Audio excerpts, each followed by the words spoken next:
Монферран, Кваренги, Ринальди и Росси распасуют и сердце твое забросят под колеса шестерки коней колесницы Ники.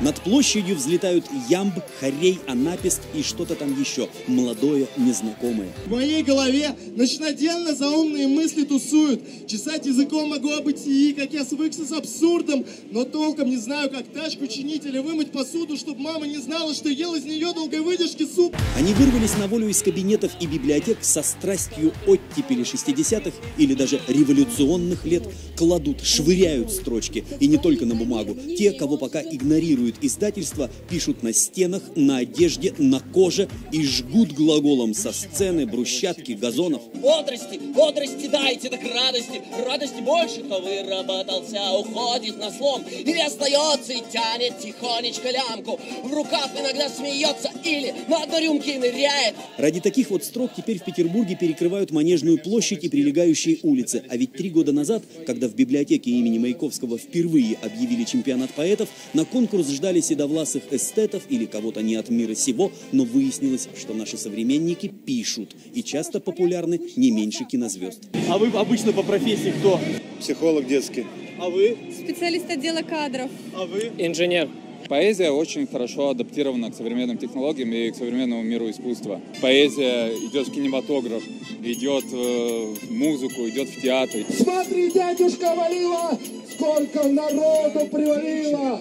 И пузатых, и поджарых, бледных и румяных! Из сугубо профессионального этот конкурс за 3 года перерос в национальный, и скорость распространения поэтического вируса, уверяют организаторы, только увеличивается. К нам подключается совершенно точно Нижний Новгород, еще Южно-Сахалинск. И мы смотрим в сторону Ростова-на-Дону, Белгорода, Киева. Ну, в общем, конечно, мы хотим захватить мир, что там говорить. Стать поэтом несложно, смеются участники. Это или есть, или этому можно научиться. Вот жить с этим потом непросто. Бессонные ночи, муки творчества. Я брал Пушкина, переделывал слова, чтобы рифмы были похожи, и получалось красивое стихотворение. Я заявлял, конечно, свое авторство. Как хорошо быть сумасшедшим. С утра немного постаревшим, одетым в черное пальто. На современный манер чемпионат они называют баттлом или битвой. Условия задают зрители. Пара слов из толпы. На этот раз доктор, гопак и площадь. Участники, кто угодно, хоть прохожие, было бы желание, за полчаса должны написать четверостишье. Энтузиазм, азарт и впрямь, как на корриде. Он бежит куда-то прочь, он танцует на площади гопак.